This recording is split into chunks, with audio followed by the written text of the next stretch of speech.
This is Top Shop Podcast. Shop Podcast. Top Shop Podcast. Podcast for automotive service business owners by Paul Donahue. Welcome, Top Shop Podcast listeners. I've been waiting for this one for a little while because in the house we have Matt Haugh. He's the Senior Director for Credential Testing Programs for a company you probably have heard of, ASE. So the National Institute for Automotive Service Excellence. So this is a podcast I've been looking forward to. ASE certification credentials is one of those badges that I always look forward to put on all of our clients' websites because we want to establish trust the second the website loads. And one of the ways that we do that, besides putting their really good reviews front and center, is by putting these credentials from other organizations, agencies. We also have Matt Baumhardt, and he is the Director for Light Vehicle Test Development Programs. Yeah, what you want to tell me what light vehicle test development programs are? Sure. Dan Baumhardt here. On the light vehicle test development, that would be automobile series tests. Okay. And that includes tests related to from engine repair all the way through engine performance, including electrical, air conditioning, suspension, steering, brakes, transmissions. And then as well as the advanced level tests related to that, which would be the advanced engine performance, the light duty vehicle, hybrid electric vehicle specialist test, and then the ADAS specialist test. My colleague, Matt Haugh, who is involved in that, we co-manage those tests together. Okay, awesome. And then Matt, you're the Senior Director for Credential Testing Programs. So you hold a pretty high position with ASE, and you've been there for quite a while, haven't you, or have you? I've been there for a little bit over 10 years, maybe going on 11 years now. Okay. All right. So you've been there about a decade. So why is ASE accreditation so important for the really important for the automotive aftermarket repair shop owner? Let Dan take that one. Happy to do that. So there's many of the companies in auto repair have taken the time to, with all the data that we have now, with all the shop management systems that we use, to be able to differentiate between ASE certified technicians and those who are non-certified. So from a recent study at a major service chain, they found 40% higher productivity ASE certified technician over the non-ASE certified technician. Wow. Yep. 60% fewer comebacks from ASE certified technicians, 30% lower employee attrition, and that attrition number is also similar to figures that were discovered at a major auto dealer group. So think about OEM franchise operations that are multi-store. So do we have any idea how many technicians out there that are not ASE certified to ASE certified? There's about 1 million technicians in the automotive trade right now. Okay. And credentialed staff in ASE with ASE credentials numbers approximately 250,000 of those 1 million people that are involved in the transportation industry. And that includes the ASE credentials for diagnosis and repair, for instance, the automobile series of tests, maintenance and light repair, entry-level credentials, as well as the credentials required for EPA, and then our hybrid and electric vehicle safety. So there are 750,000 technicians out there that could get ASE certified and then and become a part of the statistics that you just shared with us as to how beneficial it is for the shop owner to get their techs ASE certified. And think about it a little bit broader than that, Paul. So those 1 million people, those are people that are supporting the automotive industry. And automotive is from automobiles all the way up through medium heavy trucks. Okay. And those people could be parts specialists.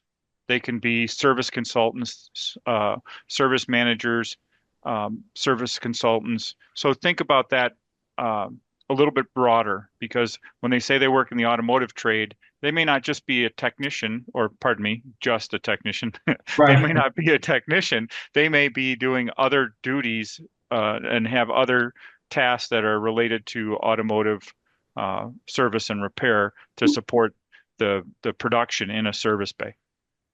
Okay.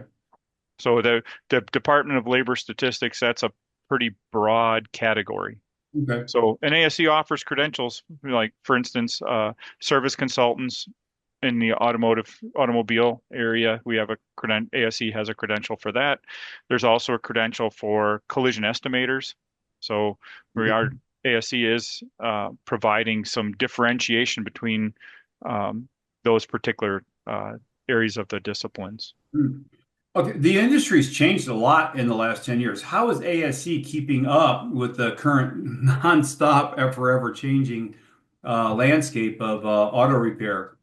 So ASE, since the inception in 1972 of the ASE testing program, when we Oh, first that's when it launched it, started? yeah, 1972? Okay, I didn't know launched back that. then. Yep. And I had a 72 Chevy Cougar. That was my very first car. so the Or at that Ford Cougar. inception, Sorry. since then, the ASE hosts workshops to support the update of the task list or job description that is accompanies each test. So, for instance, engine repair has a set of tasks that are a little different than the tasks you would see under engine performance. So those are reviewed on a very regular basis. Every 2 to 3 years, we sit down with technical committee, people that do that job every day, and those folks then review those tasks, update them to the current tasks that are being performed. So, like many years ago, the credentials for brakes, the technicians were no longer performing overhaul of the hydraulic components on a vehicle. So, master cylinders, wheel cylinders, and calipers, because the rebuilding or remanufacturing and new products were becoming much more advantageous to use for speed of repair and also for cost of repair to the consumer. So that content was removed from the ASE test, but at the same time, the braking systems were becoming much more advanced. So there was electric uh, controls that were being introduced, analog braking systems that were controlling the hydraulic through electrical mechanical methods. So Mhm. that content was being added. And that's exactly what happens over and over and over again, year after year. All the ASE credentials get updated and then move forward to make sure that the content that's covered in those exams fits technicians and the vehicle fleet that's out there currently. So let's talk a little bit about that. Um, Currently, the vehicle fleet is getting much older. Um, the technicians that are working on the vehicles are now exposed to a much broader breadth of technology. In order to be fair to all technicians, the technology that's seen on the ASE tests has to be something that technicians who are working in facilities not connected to OEM franchises. So we could call them independent, but every OEM franchise is really independent. Um, they Those facilities or aftermarket facilities, they might see an older vehicle fleet. The OEM franchise operation or dealership, they see newer vehicles, more late model vehicles that may have more cutting edge, in some cases, bleeding edge technology. So to make sure the content is fair to all technicians taking the tests, the content on most of the mechanical tests will be covering technology that's prevalent on vehicles in service bays, and the vehicles will be between about 5, maybe 3 on some technologies to about 10 years old. That doesn't mean that so that what that means to a technician and to a shop owner and to a consumer is that vehicles that have carburetors no longer are covered on the ASE tests.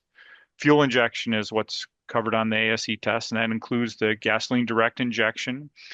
Vehicles that have uh, two injection systems, they have multi-port injection as well as gasoline direct injection can be found on the tests, as well as uh, vehicles that have um, sequentially fuel injected without return systems, so returnless systems. So the questions have evolved.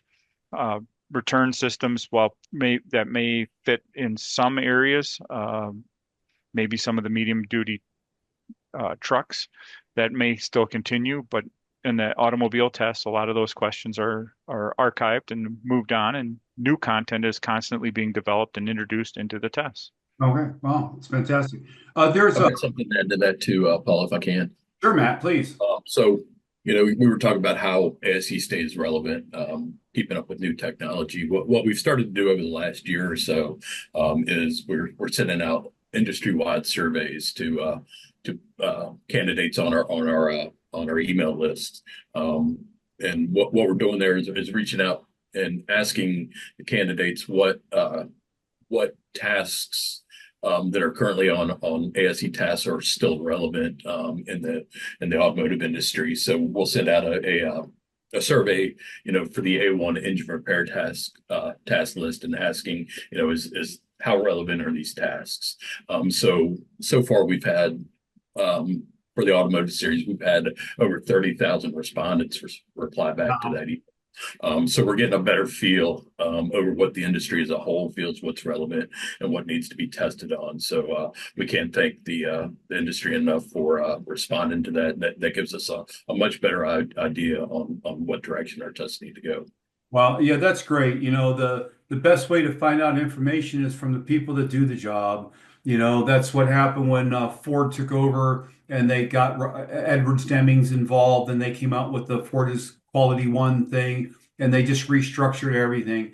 And they went down to the shop floor. They fired all the middle managers, and they went down to the shop floor and said, is there a better way that we could be doing this? And the people actually doing the work, and totally revamped their entire manufacturing process. So yeah. In our normal maintenance workshops for a singular test, again, so if we focus on the engine repair test, we normally have somewhere between 10, 15 subject matter experts. So industry experts come in, and we have a workshop to review the task list, review test questions, write test questions. But that's 10, 15 people in a particular workshop. This way, for I think for the engine repair task list, we had 8,000 people apply. So we get a much better understanding of what the industry's seeing as a whole, all throughout the country, instead of just a select 15 people or so. right, okay, all right, awesome. There, from what I understand, there is around a 300,000 tech shortage in the next decade. So 30,000 a year. Is there anything that ASE is doing to try to, bring awareness to this and help fill that gap? I mean, your responsibilities, is you're the, cream de la creme of the training agencies. I mean, there's a lot of different agencies out there that do training, but the most nationally recognized logo, I think, is definitely ASE. So. And it's really important that we, one of the first things when we take on an auto repair shop as a potential client, are any of your techs ASE certified? Because I need that. I want to put that ASE certified technicians on their website, because it's that, nationally known. At least to me, I'm 62. Not sure about the younger generation, if they know what it is. But is there anything that you guys are doing that, like, because what happened was, when I was a kid going to school, I graduated high school 81, their auto repair was in every high school, every one of them. And so, but the people who control the 1% of the stock in on the planet are the ones that told the colleges, who they pay the colleges, no, let's sell everybody on the idea they need a bachelor's degree, so they'll come, or a master's degree, so they'll come work for our corporations. We don't want to, you don't want to tell your kid that they want to be an auto repair technician, or a plumber, or any of these jobs that are now paying 120, 150,000 a year. So, so I'm starting to see a return back to, common sense, because this sit down at the desk and memorize all this stuff. And in 5 years, you're going to be in a job based on statistics. 82% of college graduates are in a field totally and completely different than what they got their degree in within 60 months. Yeah, I think over the last, 5, 10 years or so, there's definitely been a culture shift where there's a lot more focus on the trades, Right. getting youngsters back into the trades. Under the ASE umbrella, we do have the ASE Education Foundation, and they Okay. focus on the student side. So I'll let Dan focus a lot more on this, but we Sure. do have that ASE Education Foundation, and then we've also started a partnership with a company called Wrenchway. And again, I'll let Dan talk some more about Yeah, these. tell me more about the ASE Education Foundation and how, people can get information on that. Sure. So, thank you, Matt. The ASE is really three organizations combined. Okay. ASE that does the testing and credentialing of service professionals inside the industry. Then Okay. we have the ASE Education Foundation that's responsible for the automotive standards that are used in for programs that in the secondary and post-secondary. So you were just talking about trade school and the trades. That's Sure. really where ASE has a lot of focus in with the Education Foundation. Okay. And then that organization also has testing called entry-level tests that students can take, and then they receive or earn an industry recognized credential that can help them get their foot in the door at a service or repair facility. And then there's a third organization, the ASE Training Managers Council, and that is an organization of networking that's membership is curriculum developers and training managers from all of the organizations across the automotive repair industry. So there's folks that have multi-store operations and have a training director. They'll participate all the way through the OEMs that will have their own training departments and curriculum developers on staff, as well as then equipment providers and then parts providers. So it's a very robust organization that helps continuing education and really is a incubator for great ideas in training. They have an annual conference as well. Hmm. Back to the Education Foundation. So your focus of what you're trying to accomplish here is to advance automotive repair businesses. So the ASE Education Foundation really is a tool that and a program that can help build the future inside these automotive repair facilities that you work with. So if they're not currently, if a business is not currently supporting local high schools and community colleges, that's really the step that they need to take in order to find their local program. That's as easy as Google, right? And then to find out if they're accredited currently by the ASE Education Foundation, which is what the standards help do. So the standards, an automotive or a collision repair program, so medium heavy truck program, educational program would you can use the standards to compare what they're presenting to what industry says they would like to have from that type of organization. And then the website hosts a list of the programs that are currently accredited.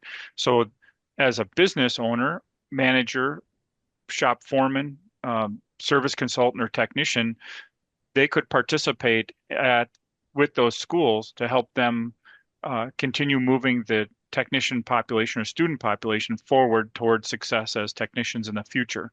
That can happen as advisory committee members going in and presenting some technical content to the students, explaining how the role that the technician or service consultant or owner plays in the business, things like that to energize those students to get them to really become connected to our industry and get a better feel for what's happening in the base. Okay. So, thanks. Yeah, and I didn't know about the three different divisions of ASC, So I had mentioned earlier that, I'm, 70s, that's when I had first got my first car, and I've always recognized and known what the ASC logo stands for. That is the technicians here at the shop are certified. What is ASA doing to get to this newer, younger generation so that recognition stays?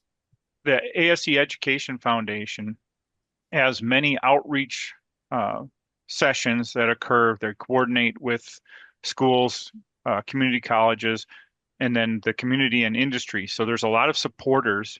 If you go to the ASE Education Foundation website, Mhm. on the bottom, there's a list of supporters, and those are companies that we all know, we deal with every day. There's a whole big long list, and if I call out one, it'd be unfair to the rest of them, but there's a long list of organizations that support the ASE Education Foundation and ASE, and those folks will help with sessions that are specific to teaching students about technology, some of the resources that are coming, some of the opportunities that are out there, as well as help support the schools with the equipment and the resources that they need to continue educating these folks. So that's one of the outreach areas there. You can see that on the ASE social media pages. So Okay. if you go to ase.com, there's a lot of posts about schools that are hosting session or a visit of some company or some organization. They have contests like Skills USA and other contests that are related to students and even service professionals that help create buzz around what we do every day. Okay, great. Yeah, I'm looking at your Facebook page now, and let me do a like and a follow. Followers, how do I follow? Where do I follow? My wife knows how to do all this stuff, not me. So, yeah. All right, great. Oh, I love it. I see mom shifts gears to career as auto mechanic. Yeah, that's great. That's a great amazing women in automotive. I think is a great group, and I'm starting to see a lot more women step into the automotive aftermarket role where traditionally it was all it's men, men, men. Well, a lot of shop owners are finding out pretty fast that a lot of good CSRs are women. They deal with the customers well. They're more fastidious. They enter the information into the computer correctly. They'll ask for the reviews. The big burly guy is less likely to bark at a woman than he is a man. Women are really taking more and more positions in the shop floor and in the shop. Are you guys doing anything? I can see this right on your Facebook page. This is something that you advocate. Am I correct? We work with a lot of the groups like you had mentioned to try to get women more involved in the automotive industry. We do outreach to all aspects of the industry. Mhm. The other thing, me and Dan just returned from Vision. We saw you out at Vision, Kansas City. Yeah. Um, I was amazed. I was in, probably five technical training classes, and I was amazed at the number of women that were Women. in those classes. They were, That's great. That's a real positive. That's a real positive.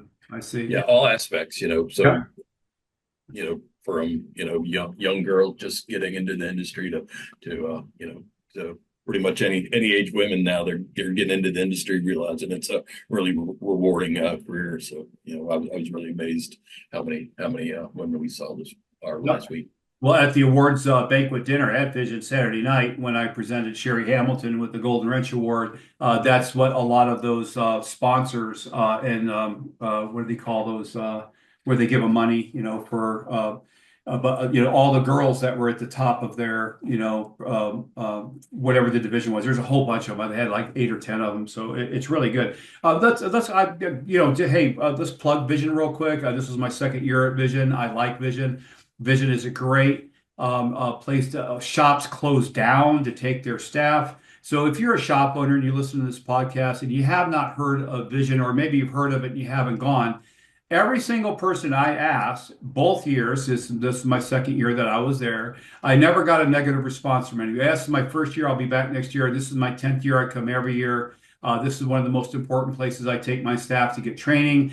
This is the trade show floors where I find out what's going on with the latest scan tools, digital marketing, everything. Because the who's who of the automotive aftermarket industry is at Vision. Sherry Hamilton grew it from a little teeny 1.5 day local event to a national phenomenon now, and every year she crushes the numbers from the year before. Every single year they have more attendance. It's a really phenomenal, fast-growing thing. How long have you guys been going to Vision and been a part of Vision?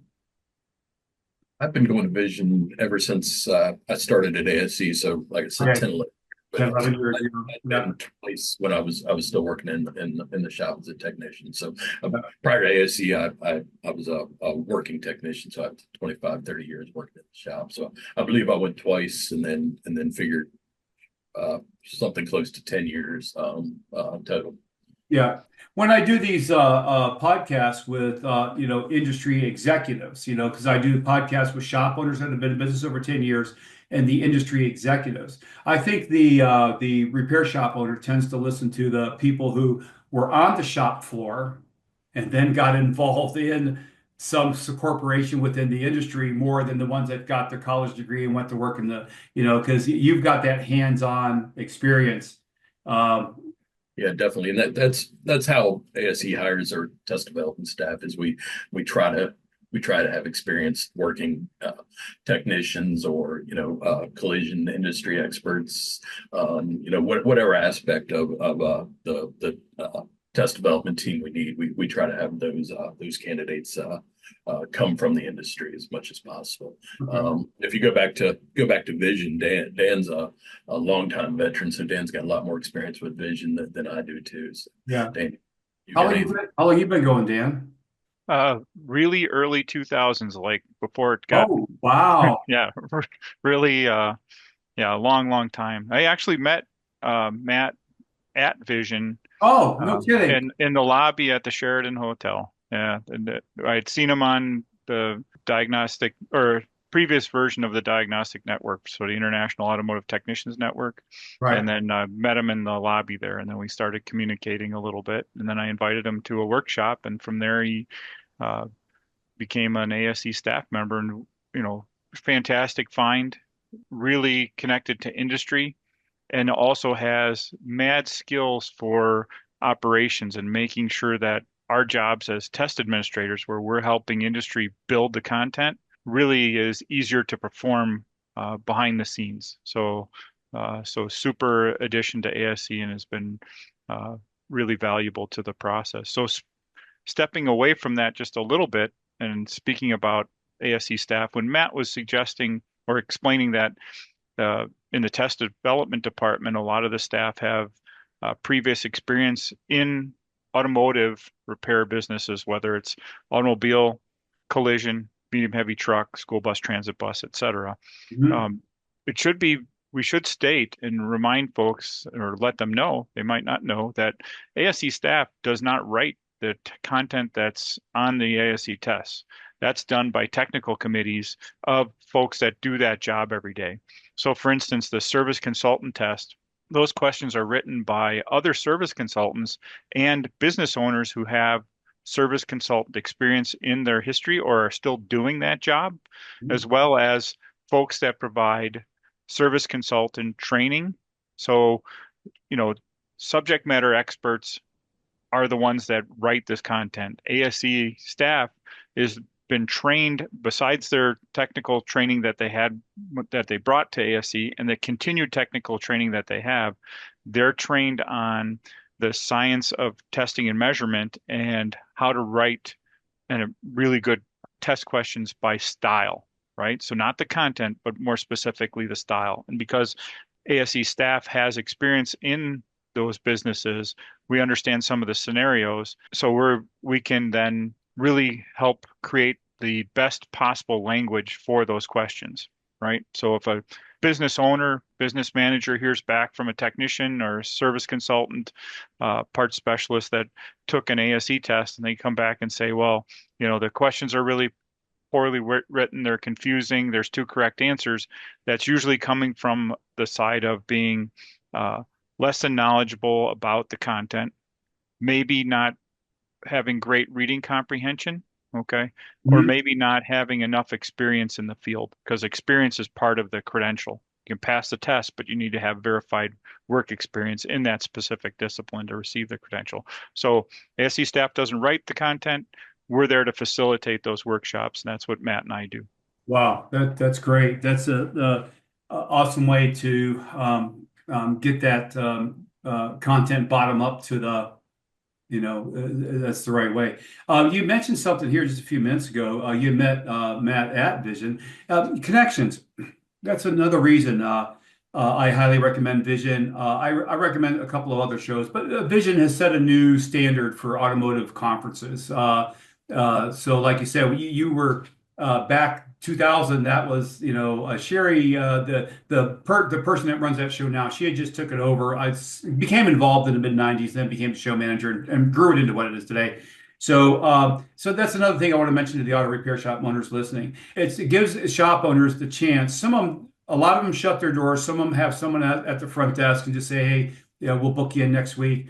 But it's their sharpen the saw time. It gets the guys out of the shop and into a wholesome family atmosphere in the middle of our country. Not away from that Vegas, atmosphere. So, and it's a really good, wholesome place, family oriented place to bring the team and get some really great training, but make connections. I mean, that's the amount of connections that people make at these conferences is just amazing. And the owners, they meet other owners, and then they end up chatting and afterwards and say, "Hey, I got this problem. Have you had that problem?" "Yeah, I have, and here's how I solved it." So they make all these really great connections. And speaking of connections, I want to take a moment and I want to plug Jeff Cox over at AMRA and his team. Jeff and his team. He's got a great team over there. I met Matt Haugh at a Motorist Assurance Program conference. And there's so many owners that the corporations, any corporation that's in the automotive aftermarket industry, they know what AMRA is. They know what the Automotive Maintenance and Repair Association is. But the shop owner doesn't. So the Motorist Assurance Program is a phenomenal program for the shop owner because it provides a set of standards that all shops can follow that are been provided by the industry experts. So the shop owner can increase their sales by becoming a Motorist Assurance Program shop, which is a whopping $199 a year, by using what's psychologically called third party. So if I produce a movie and I tell you guys it's great, you take it with a grain of salt. But if I ask my next door neighbor what was a great movie and they say my movie, you'll go see it. So it's the same thing. So with the Motorist Assurance Program, the shop owner is able to go to the customer and say, "Hey, the Motorist Assurance Program says that these pads should be replaced at this, and then you're at there now, and it's a safety hazard." So it's not me saying it should be replaced. It's the manufacturer and the Motorist Assurance Program. It's third party. And when you remove the shop owner out of the loop saying this needs to be fixed, and the consumer says, "Oh, the Motorist Assurance Program, they sure named it the right name. That says I should fix this part." They talk about. So, Matt, how long have you been with AMRA and the MAP program? I've been working with AMR for about the last 5 years. Okay. Yeah, so they reached out to me, like I said, about 5 years ago. We do a lot of stuff with them here lately. We work with their shop owners and their technicians to try to get them on board with ASE certification. And we kind of cross promote each other. We kind of, ASE and AMRA both kind of have the same background as, just trying to help advance the automotive industry. So, we work really well together. Yeah, okay, that's awesome. And for the shop owner, I'm able to put the AMRA badge and the MAP Motorist Assurance Program badge on your website. Those are trust signals. Consumer doesn't even know what they are, but they just see it and they think, "Oh, this shop belongs to this, whatever." And when they're looking for a shop and they're on their phone real quick, they make snap subconscious decisions, and they're going to tend to go for research shows with the shop where they feel the trust factor. So that's one of the things that we work with our shops to do. So are there any questions that we can edit anything out? So are there any questions that I should be asking right now that I'm not, that's going to float the ASC's boat while providing great information to the auto repair shop owner? Is there any questions that you can think of that would be a really good question for me to ask you that I don't know because I'm not you? I think in the approach that you were taking to the networking, you might want to step back a little bit, Paul. So Sure. when you speak about networking, there are so many organizations out there that really are the key for business owners to be successful, right? So finding people like you and then connecting with other repair facilities in their industry is really important. So when you were promoting the Vision High Tech Training and Expo, there's a front half of that has been disconnected in our discussion, and that is it's the Midwest Auto Care Alliance. Milwaukee. Right. Right, Milwaukee. So finding organizations like the Midwest Auto Care Alliance or the Auto Care Alliance, those are key tools to helping uh, repair facilities become successful. So by far, the majority of the content covered in the training available at the Midwest Auto Care Alliance Vision High Tech Training and Expo is focused on technical training, but there are shop management classes, there are service advisor classes, plenty of them. There's even an educator think tank for instructors. So it gives you an idea of how far the Milwaukee organization has come with uh, that particular show, and it's very well respected. And there Yep. are, like you say, there are plenty of other shows out there that do the same thing, maybe not on the same scale, but Right. they have that same, you have, as a business owner, you have an opportunity to take your entire facility to those events and then learn more, right? Yeah. Yeah. You can plug in your staff in those individual things. So thinking about it from that perspective, there are also then benefits to joining those types of organizations as a member because they offer support for the facilities through uh, little training pieces that go on. Events that are networking events that connect you with other repair facility owners, whether, entertainment type stuff, go to a game, go to a show, that kind of deal. So things to consider there. Yep. Thanks for bringing that up, Dan, because Auto Care Alliance, it's the autocarealliance.org. So there is a MAACA, Midwest Auto Care Alliance. There's a FLAACA, the Florida Auto Care Alliance. There's the NWACA that I'm speaking at next week, Northwest Auto Care Alliance. So whatever shop owner, wherever you're at, there's probably a local organization that you can join. And just go to autocarealliance.org. And that's got all the information there with all the different ones. There's Texas, Texaca. So we got TX. So go to that website. And then to find out more information about Vision, it's visionkc.com. Just go to visionkc.com and you can find out all the information you need to there. And then to get information about AMRA and becoming a motorist assurance program shop in your area, which is another flag in your hat to feather in your cap to keep you ahead of your competitors, just go to amra.org or motorist.org. So either one of those websites. So, I have some more. okay, what do you got, man? So, I got 10 more. I got 10 minutes. Yeah. okay. So, many repair and service businesses would like to differentiate themselves from their competition. And ASE has a program that allows that to happen for that business. It's the ASE Blue Seal recognized facility, Okay. and that's available for facilities that have 75% of their staff credentialed in ASE credentials for the work that they perform. So Okay. that would be a very valuable tool, can be a very valuable tool for businesses. So in the community where I owned a repair facility, multiple repair facilities, the way we differentiated our facility from the facilities down the street was by participation in the Blue Seal program from ASE. And the Blue Seal program allowed me to put a sign that was different up on the main signboard, which had done a big yellow sign with the blue gear, and then that changed the picture from the road. So that was important, I felt, for us. Yeah, this popped into my mind two or three times, and I didn't get a chance to mention it. What I remember as a kid growing up is I go into a facility, and there was a sticker on the window that said ASA certified technicians. So you took that a step further. Yeah, you put that on your sign, and that is something that a facility would really want to look into. So they want to meet that requirement of the 75% of staff being ASC certified, and then that facility, hey, we're the only Blue Seal facility here in town, ASA certified automotive service excellence, and we are the only motorist assurance program shop in town. So those two things, and people don't even know what the heck they are, but okay, I'll come to your shop instead of Bob's Auto Repair.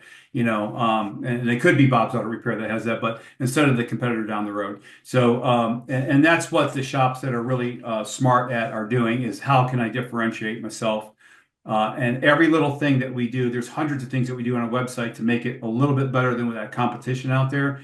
And the more little things that you do on all facets of a business, they all add up. So becoming a Blue Seal repair shop, becoming a motor insurance program shop, these are all things that will definitely help you, the auto repair shop owner, drive more traffic and hence more revenues to your repair facility. Okay. Anything else, Dan? What else you got? So another thing to consider about ASE credentials is that they're not easy to achieve.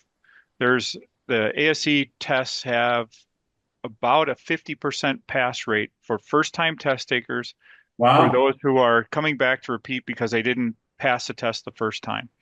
So that's important to consider, right? This is a pretty heavy bar that the or high bar that industry is set for that discipline that these people are trying to achieve this credential for. So you have to pass a test that's not an easy test. The scenarios on the test are not theory.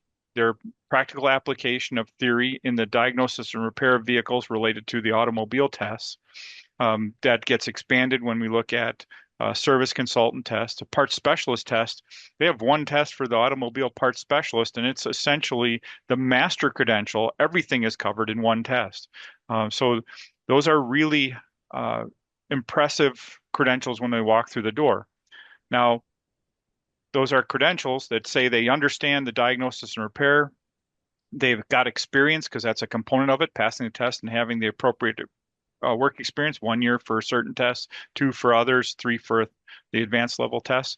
Mhm. But it doesn't test the ability for that person to work on a car or perform the tasks there. They understand the tasks, so that credential, you need a third little piece of it is what test them out in the bay, and that's your period of time that you have them after you hire to determine if that credential, while they understand it, they have the credential, can they do that job? So keep that in mind. They help you differentiate when you're hiring.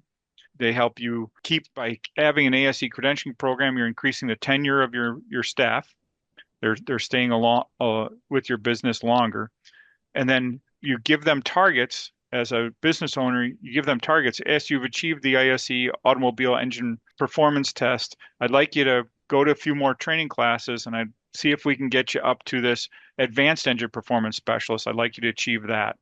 All businesses have different ways of paying technicians, but if you can incorporate that into some type of program, we've seen that from a lot of companies, then that also increases that tenure. Is there a place that the consumer, the car owner, can go to find if there's a Blue Seal facility in their immediate area? Yes. So if they go to the ASC website, asc.com, I'm and there. then if you go to the little search button, Mm-hmm. um, then on the search tab there, type in Blue Seal, Okay. and then you'll see when you hit enter, and that takes them to the Blue Oh, Seal recognition program or the Find a Repair Shop come up. You have to scroll down in the search results depending on what your machine, what type of device you're using to. okay. But if you go to Blue Seal program, partway down it says Blue Seal Shop Locator, or you can go directly to the Blue Seal Shop Locator. And really, that is www.asc.com, and then it's the /repair-centers. Type in your location, change the radius if you need to, and then you can find a Blue Seal shop or recognized facility in your area. Now, the one key there, when the consumer goes to look for that shop, we coach them to select public versus non-public. Non-public is a recognition program for maybe municipal fleets. Oh, I see. Okay. Yeah, fleets that don't do repairing and service for might be rental car fleet. They don't do repairing and service for the public. So you Okay. want it, if a consumer's looking for something, they want something that's a facility that's going to repair their vehicle, then you use the public. Awesome. Yeah, I just found the one closest to me. Yep. And then a thing to consider about that too is that ASE and recognizes that there's thousands of repair facilities that have ASE certified technicians under their employment performing the repairing and service. Those facilities function perfectly well without the Blue Seal program. The Blue Seal program is a way to differentiate your business, right? Sure. So Yeah. if you're already there, you have ASE credentialed staff, and you're close to 75%, it's worth the effort to go ahead and become a Blue Seal facility. Get your name on this. It's another area that they can find you. And as you were talking about trust, that's the reason the ASE program was developed, was to give consumers a way to differentiate between knowledgeable and less than knowledgeable staff working on their vehicles. So this Blue Seal shop locator can help those businesses stand out. Yep, and all a shop owner has to have is one technician that's ASE certified. We're able to put that on their website. They're able to put that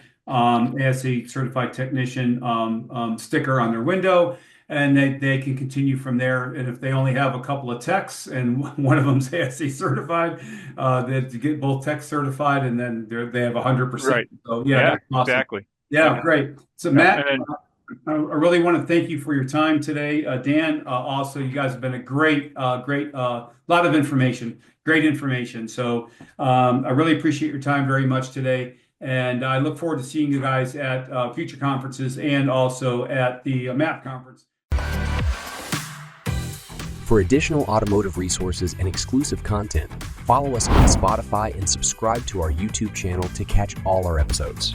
Thanks again for joining us in the driver's seat, and we'll see you next time for another thrilling episode of Top Shop.